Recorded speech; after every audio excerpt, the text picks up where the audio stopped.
À la fin du XIIIe siècle, la croisade semble avoir perdu de sa vigueur. Les États latins d'Orient s'effritent, Jérusalem est perdue depuis des décennies, et dans les cours européennes, la reconquête des lieux saints paraît de plus en plus illusoire, voire dépassée.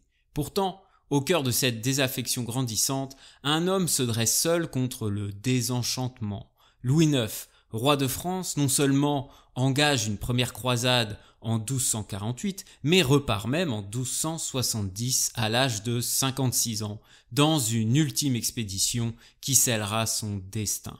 Comment expliquer qu'un souverain aussi lucide, aussi prudent en matière politique ait persisté à croire en une entreprise que beaucoup jugent alors anachronique ? Comment parvient-il, malgré l'usure du modèle croisé, à mobiliser les ressources d'un royaume, les jeunes chevaliers d'une génération nouvelle et jusqu'aux prédicateurs les plus influents pour servir un idéal en déclin ? Ce podcast explore la force d'un projet singulier, où la foi mystique rencontre la puissance d'un État centralisé, où la monarchie capétienne devient le bras armé du Christ et où la croisade cesse d'être une guerre pour redevenir une offrande. Louis IX n'est pas seulement un roi croisé, il est le dernier à croire que la politique peut encore se faire au nom de Dieu. Et c'est précisément ce qui rend son double engagement si fascinant, et sa mort à Tunis si chargée de sens. Bienvenue dans l'histoire sans complexe.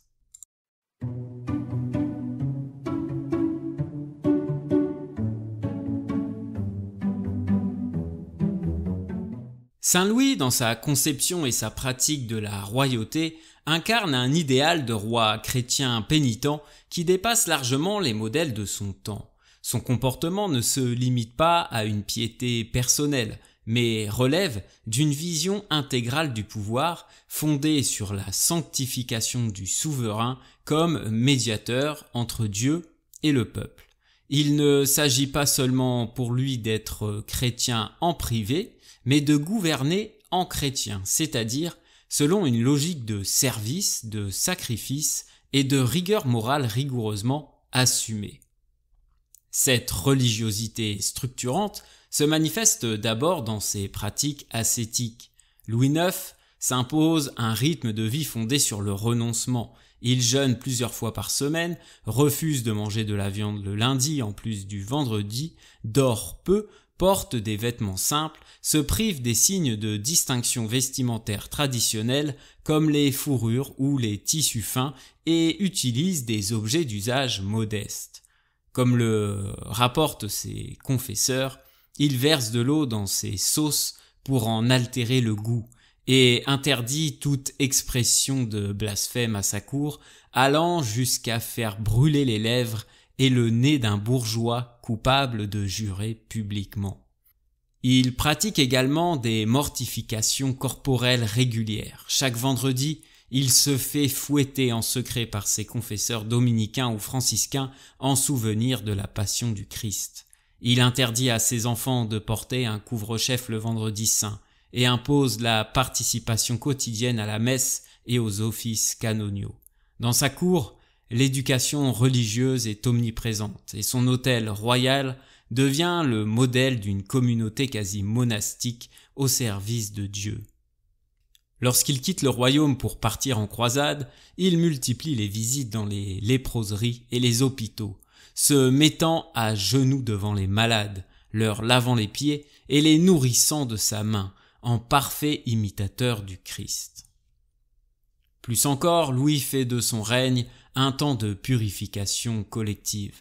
Son ordonnance de 1254, promulguée au retour de la première croisade, vise à extirper du royaume les principales formes de péché social: usure, blasphème, prostitution, jeu de hasard. Cette réforme morale du royaume, entreprise à l'échelle administrative, traduit la conviction que le roi est comptable devant Dieu du salut de ses sujets. À ses yeux, gouverner, c'est conduire le peuple à la vertu et l'orienter vers le royaume de Dieu. Il s'agit d'un roi prêtre, laïque certes, mais qui fonde sa légitimité non sur la seule naissance, mais sur la conformité de son comportement à l'idéal évangélique. Cette radicalité chrétienne est indissociable de son engagement dans la croisade, qu'il ne perçoit pas comme une guerre de conquête, mais comme une pénitence armée et une offrande sanglante faite à Dieu. Comme le note Joinville, son fidèle chroniqueur, Louis refusait de visiter Jérusalem tant qu'il ne pouvait la libérer, non par orgueil, mais parce qu'il estimait qu'un pèlerinage sans victoire serait un reniement de sa mission. Sa conscience politique est donc indissociable d'une logique sotériologique. En menant la croisade, Louis cherche moins à vaincre qu'à offrir sa vie en sacrifice expiatoire pour la chrétienté tout entière. Ce comportement qui étonne, voire déroute ce grand nombre de ses contemporains à l'époque, y compris ses proches comme Joinville, est pourtant pleinement cohérent avec sa vision de la royauté. Lors de sa mort à Tunis, il exige d'être étendu sur un lit de cendre en forme de croix, les bras ouverts, récitant les psaumes jusqu'à son dernier souffle dans une posture explicitement christique. Il meurt en prononçant un verset « J'entrerai dans ta maison, je me prosternerai dans ton temple saint ». Puis ajoute « Je confesse ton nom » comme une ultime liturgie de passage. Enfin, son corps lui-même est utilisé comme un instrument de sacralisation posthume.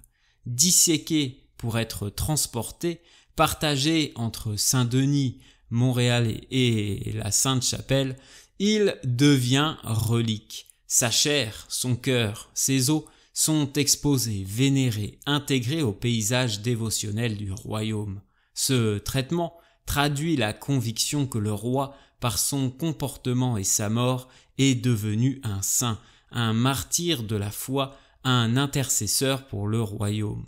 Canonisé en 1297, il devient le modèle absolu du roi chrétien, non seulement dans les prières liturgiques, mais dans l'idéologie politique française jusqu'à l'Ancien Régime.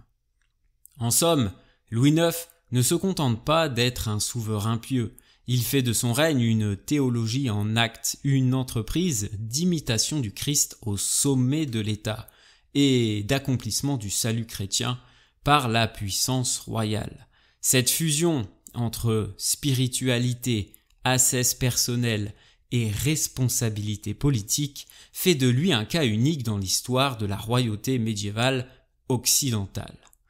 Le refus de Saint Louis de visiter Jérusalem tant que la ville n'est pas aux mains des chrétiens constitue un choix profondément révélateur de sa conception spirituelle et théologique de la croisade.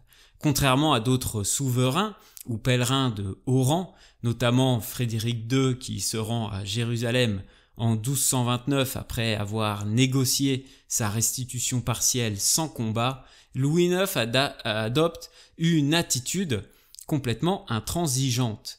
Il considère qu'une visite en Terre Sainte dépourvue de victoire militaire serait une profanation ou du moins un contresens spirituel. Alors cette décision, elle est attestée par son entourage et notamment Joinville. Cette décision prend racine dans une vision sacrale et presque liturgique de la croisade. Pour Louis, Jérusalem n'est pas une simple destination de pèlerinage, elle est le lieu saint par excellence, symbole du royaume de Dieu sur terre, et sa profanation par les musulmans représente une blessure au corps mystique du Christ. Se rendre en pèlerin sur un lieu occupé, fût-ce pacifiquement, reviendrait à accepter tacitement l'ordre injuste du monde, à reconnaître comme légitime une situation qu'il juge intolérable au regard de la foi. Par contraste, les actes de Frédéric II, bien qu'ayant abouti temporairement à la remise de la ville sainte par le traité de Jaffa, sont largement condamnés par les milieux ecclésiastiques et par le pape lui-même. Louis IX, quant à lui, se refuse à toute logique de compromis diplomatique. Sa mission est d'ordre eschatologique, non pragmatique. Il ne s'agit pas de négocier un statu quo, mais de restaurer la souveraineté chrétienne sur le sanctuaire du Christ par les armes et dans la pureté de l'intention. Ce refus révèle aussi une autre dimension de son ethos, le souci de la cohérence intérieure entre l'action et la foi. Louis IX se veut en parfaite conformité avec les idéaux évangéliques qu'il professe. Partir en croisade sans parvenir à libérer Jérusalem est pour lui un échec qu'il ressent douloureusement. Mais y aller malgré tout, en simple visiteur, serait un compromis moral qu'il ne peut accepter. C'est pourquoi, après l'échec de la campagne d'Égypte en 1250, malgré les suggestions de certains de ses conseillers, il choisit de demeurer plusieurs années en Orient, à Saint-Jean d'Acre notamment, sans jamais fouler le sol de Jérusalem, tant que celle-ci reste aux mains des infidèles. Si vous en êtes encore là, à ce stade de l'épisode, c'est que ce podcast vous plaît, non ? Alors soyons clairs, vous êtes officiellement membre de la confrérie des passionnés d'histoire. Et qui dit confrérie, dit devoir sacré. Votre mission est la suivante. Premièrement, vous abonner à la chaîne. Alors c'est gratuit, promis, même en période d'inflation. Deuxièmement, laissez un like pour dire à l'algorithme « Oui, ce contenu mérite d'exister ». Et troisièmement, un petit commentaire, même un simple smiley ou un tout petit message, c'est tout bête, mais ça change tout pour le référencement. C'est grâce à vous que je peux continuer à raconter ces récits, à faire revivre notre histoire commune. Et franchement, quand je vois vos retours, vos likes, vos abonnements, ça me donne juste envie de creuser encore plus loin. Alors merci d'être là et bonne écoute à vous. Ce comportement contraste totalement avec l'attitude plus courante au XIIIe siècle où la fonction de pèlerin tend à se substituer à celle de croisé dans un contexte de désengagement progressif des élites européennes vis-à-vis de la question de Jérusalem et de sa reconquête. Louis refuse cette banalisation. Pour lui, le pèlerinage, c'est un acte personnel, mais la croisade est une mission collective, publique et militaire, investie d'une signification théologique supérieure.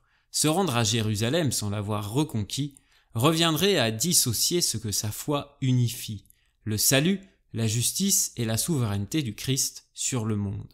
En somme, ce refus témoigne non d'un scrupule diplomatique, mais d'une exigence spirituelle radicale.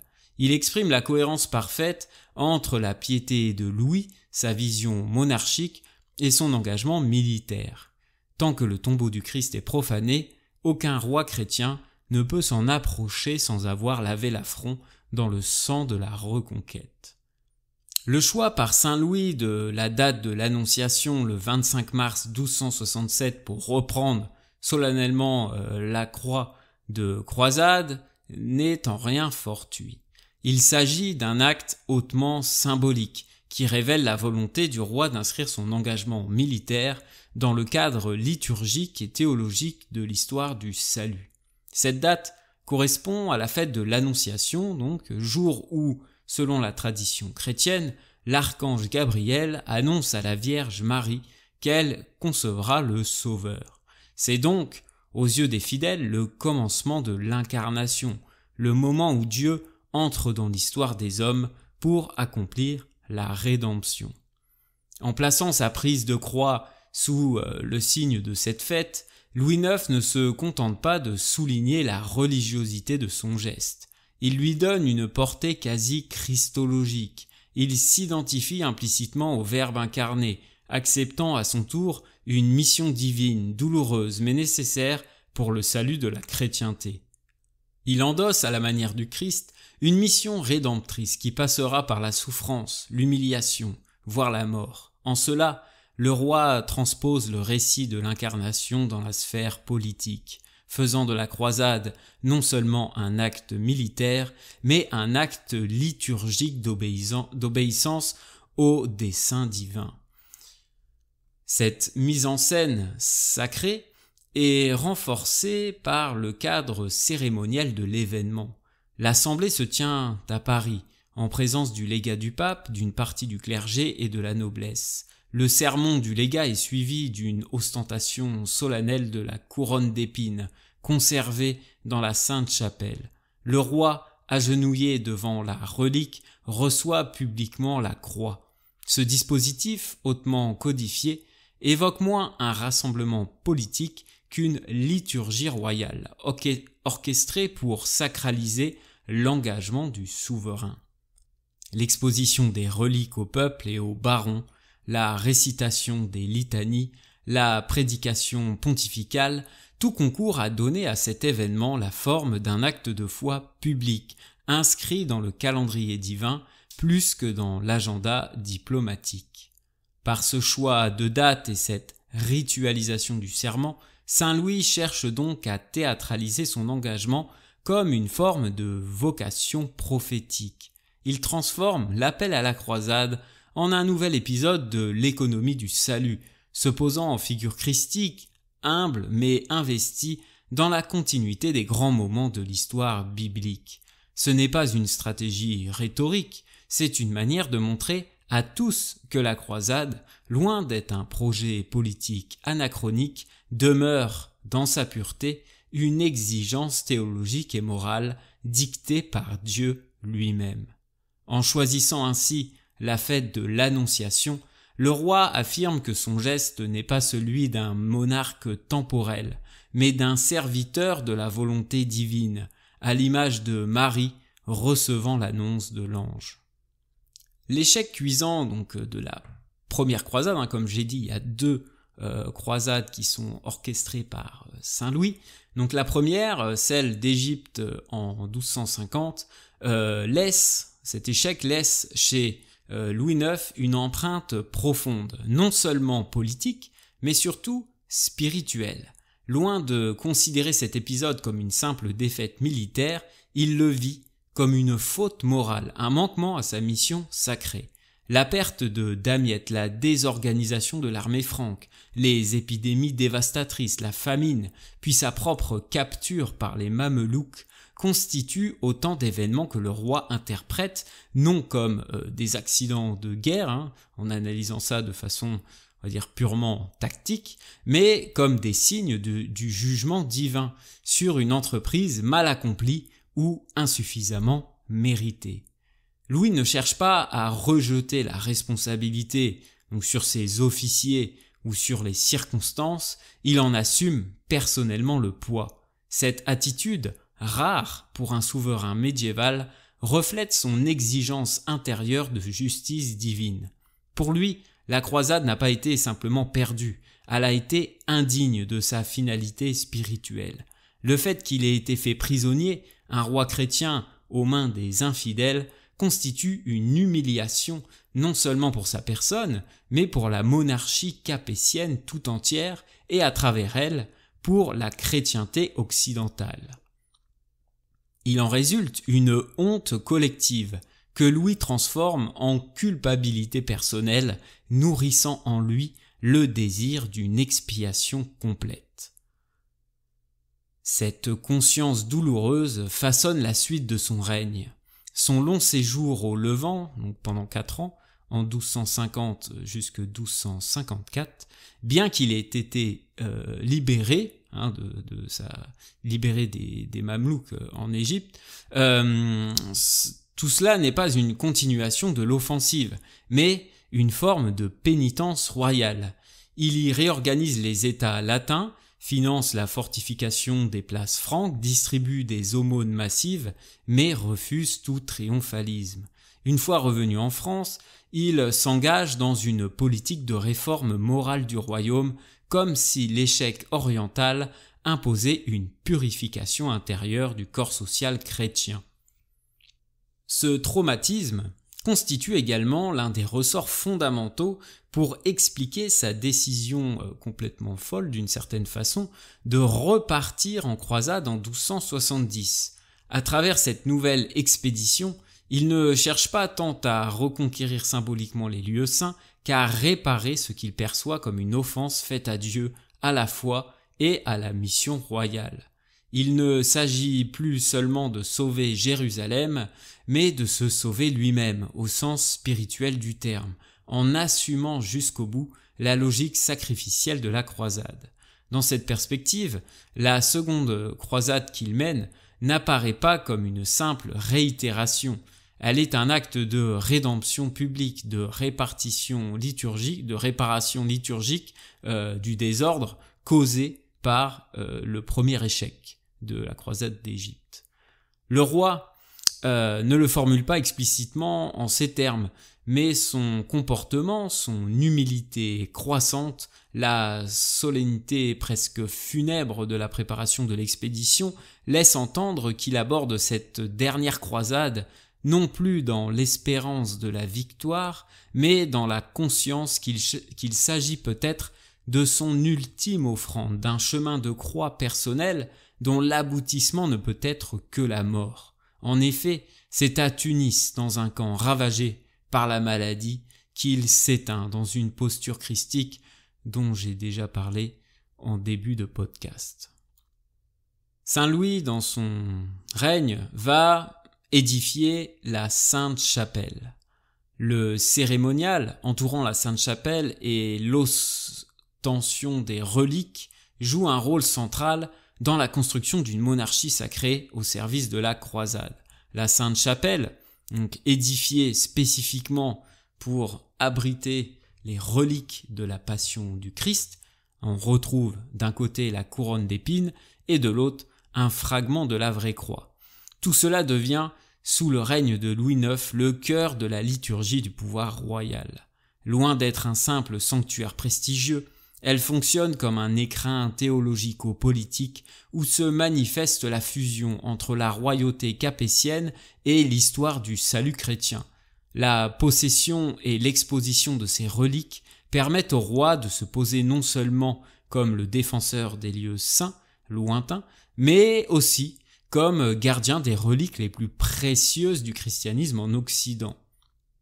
Chaque ostension est minutieusement encadrée par des rituels codifiés lors de grandes fêtes liturgiques ou à l'occasion d'événements politiques majeurs.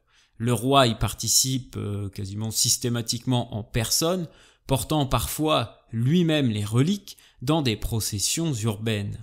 Le clergé, les ordres mendiants, la noblesse et le peuple y assistent. Ces démonstrations publiques ne sont pas des moments de simple dévotion, mais des affirmations spectaculaires de l'identité spirituelle du royaume de France, centrée autour de son roi sacerdoce. L'image diffusée est claire. Paris devient la nouvelle Jérusalem, le roi un alter Christus, et la croisade le prolongement naturel de ce dispositif sacré. La levée de l'oriflamme à l'abbaye de Saint-Denis s'inscrit dans cette même logique de sacralisation du pouvoir militaire. L'oriflamme, c'est la bannière liturgique, rouge et or, conservée dans la basilique des rois. Elle n'est déployée que pour les guerres considérées comme saintes ou justes. En la faisant lever, avant son départ en croisade, Saint Louis effectue un geste hautement symbolique. Il insère son expédition dans la continuité des luttes sacrées menées jadis par les Carolingiens et les premiers Capétiens, mais il lui donne aussi une signification théologique plus explicite encore. La guerre menée contre les infidèles devient un acte de justice divine et non une simple opération politique. Ce rituel renforce l'idée d'une monarchie investie d'une mission surnaturelle, combattre pour Dieu non par ambition purement, on va dire, territoriale, matérielle, mais par fidélité au Christ souffrant. Le roi, porteur de l'oriflamme, devient le chef d'une milice sacrée, à la fois soldat et prêtre en armes. Cette sacralité est accentuée par le fait que Saint-Denis, l'abbaye royale, où sont enterrés la plupart des rois de France, est aussi, comme je l'ai dit, une nécropole. Lever la bannière en ce lieu revient à placer la croisade sous le patronage des ancêtres sanctifiés et à inscrire le combat à venir dans une continuité dynastique et spirituelle. En combinant ces deux pôles, la Sainte Chapelle comme sanctuaire du Christ Et Saint-Denis comme le berceau dynastique de la croisade, Louis IX développe une dramaturgie politico-religieuse d'une rare cohérence où le roi devient le pivot d'un théâtre sacré. Chaque geste, chaque cérémonie, chaque relique mobilisée sert à illustrer une seule idée. La croisade n'est pas une guerre parmi d'autres, mais l'accomplissement de la vocation royale dans sa forme la plus pure et la plus rédemptrice.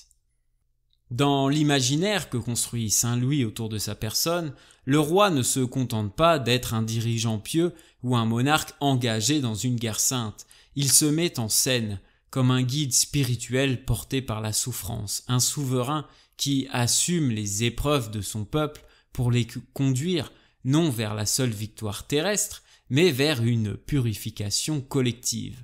Loin des représentations chevaleresques classiques du roi combattant, Louis adopte une posture de chef pénitent, qui avance non dans la gloire, mais dans l'abnégation.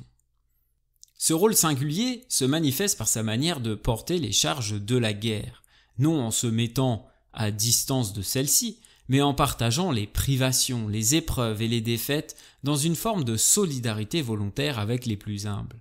Lors de la campagne d'Égypte, il refuse tout traitement de faveur malgré sa capture, rejette les négociations avantageuses pour sa libération personnelle et prend soin des blessés et des malades comme un pasteur au milieu de son troupeau.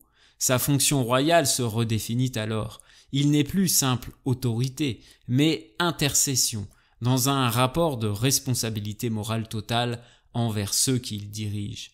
Ce modèle se confirme dans les derniers instants de sa vie à Tunis. Affaibli par la maladie, conscient des désastres qui frappent l'armée, il conserve une attitude de silence, de patience, de résignation digne.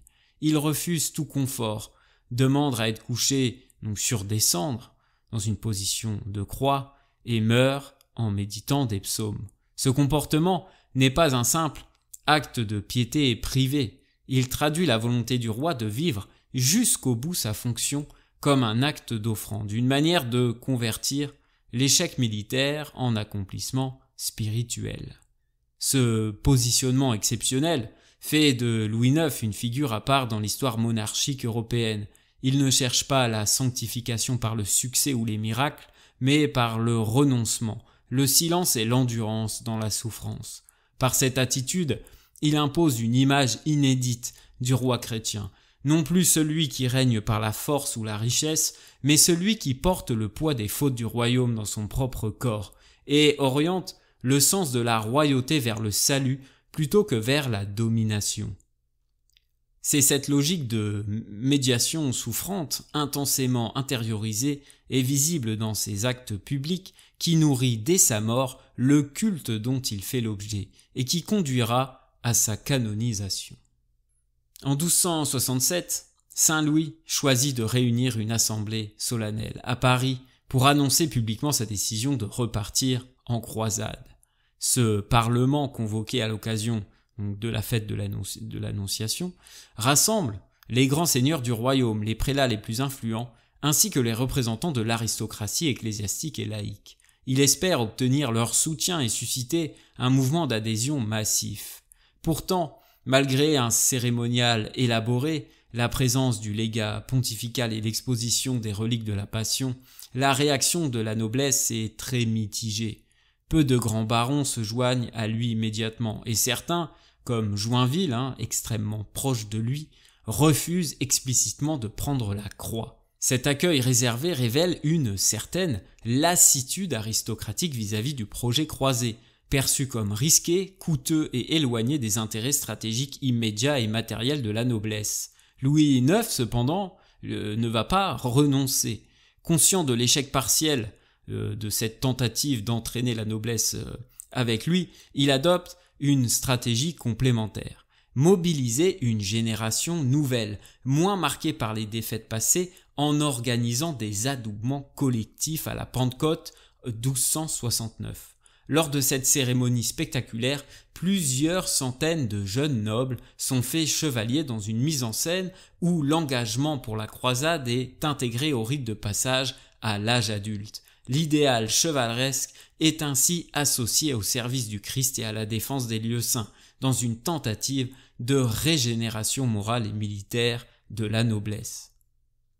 Parallèlement, Louis active tous les leviers spirituels et institutionnels à sa disposition pour élargir le recrutement et financer l'expédition.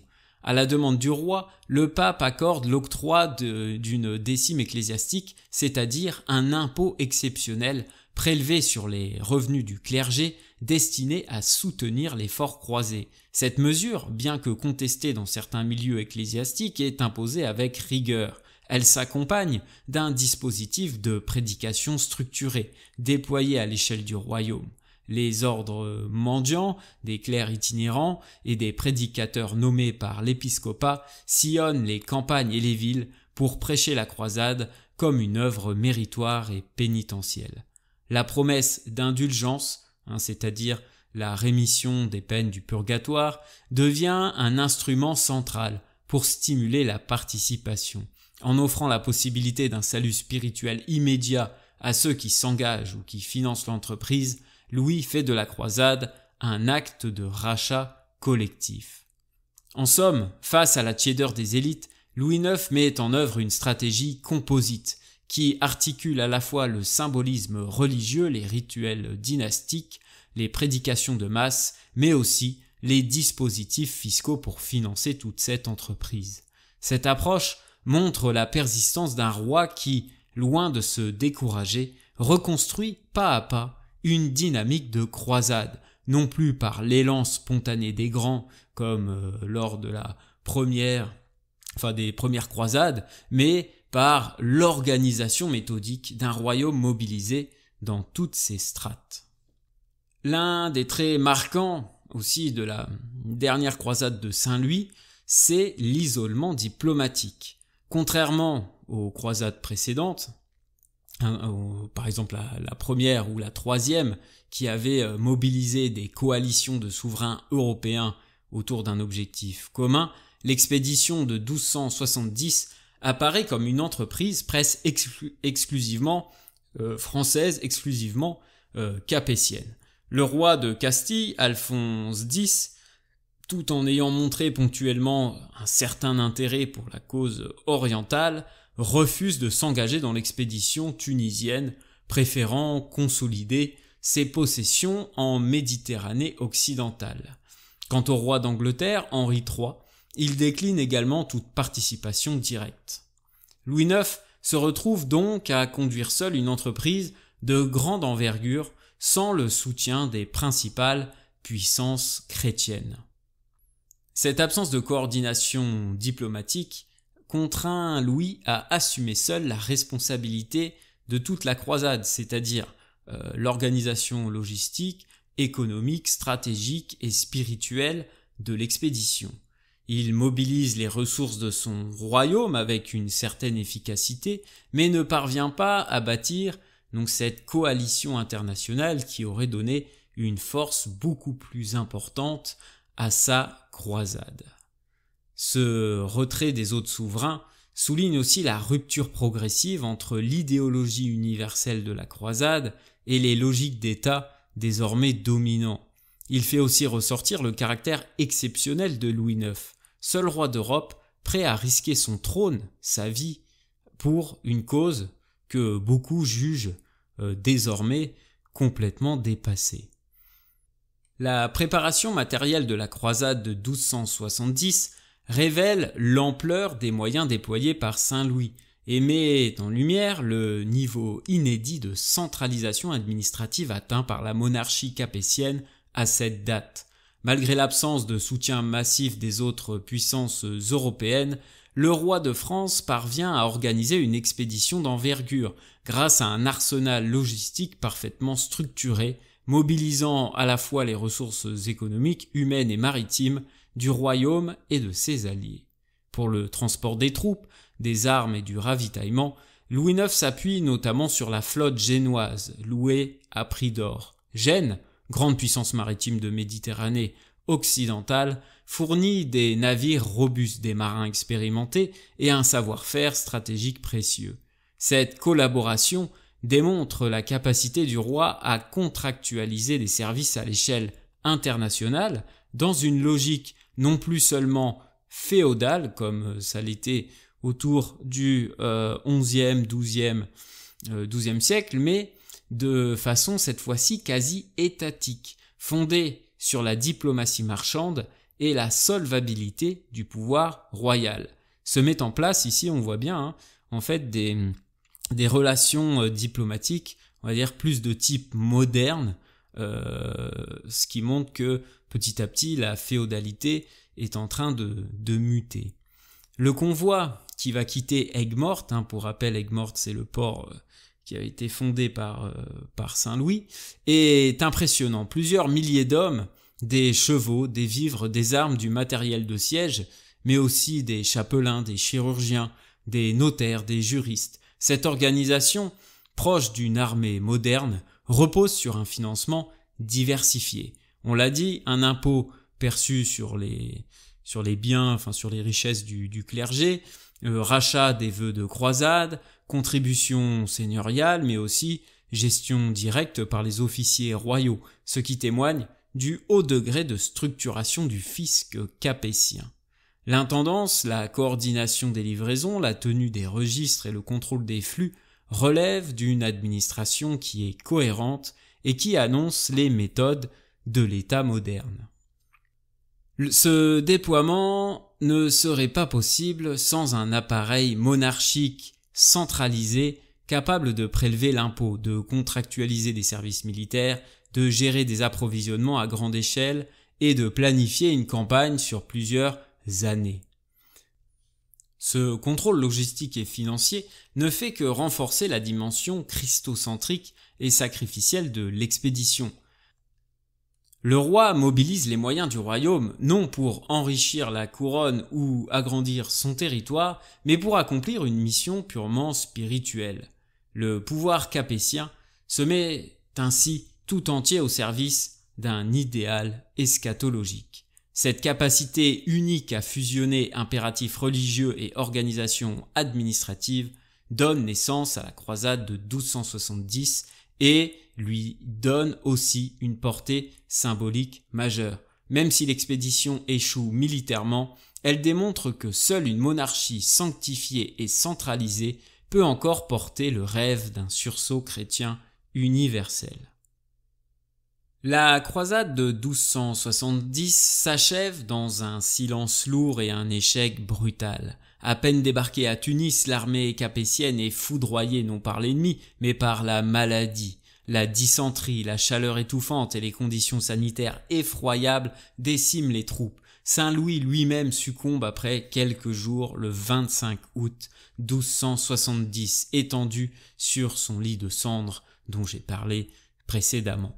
L'expédition privée de son chef et de toute perspective militaire réaliste est rapidement levée par son fils, le futur Philippe III, qui conclut une trêve hâtive avec les Hafsides. Cet échec signe la fin d'un modèle. La croisade, déjà affaiblie idéologiquement, sort de cette aventure comme un projet vidé de son efficacité militaire et de son universalité chrétienne. Aucun roi européen ne prendra plus la croix avec l'autorité et la détermination de Saint-Louis. Et si sa mort, traitée comme un événement sacré, son corps est partagé comme une relique, son culte est aussitôt organisé, tout cela renforce encore sa figure de saint roi. Elle révèle aussi le basculement d'un monde, celui où le rêve d'unité chrétienne autour des lieux saints ne suffit plus à fonder une action politique cohérente. En 1291, la chute définitive d'Acre entérinera ce que l'échec de Tunis avait déjà annoncé, la fin des croisades comme projet royal universel. Mais paradoxalement, c'est dans cet échec que la légende de Saint-Louis s'ancre durablement, non comme conquérant, mais comme modèle de roi martyr, dont la foi héroïque continue de résonner longtemps après la disparition du rêve croisé. Merci d'avoir écouté jusqu'au bout. Si cet épisode vous a plu, n'oubliez pas de vous abonner, de liker et de laisser un petit commentaire. Ça change vraiment tout au niveau du référencement et du placement de mes podcasts dans l'algorithme. Encore merci et à très bientôt pour de nouveaux podcasts. Merci d'avoir écouté jusqu'au bout. Si cet épisode vous a plu, n'oubliez pas de vous abonner, de liker et de laisser un petit commentaire. Ça change vraiment tout au niveau du référencement et du placement de mes podcasts dans l'algorithme. Encore merci et à très bientôt pour de nouveaux podcasts.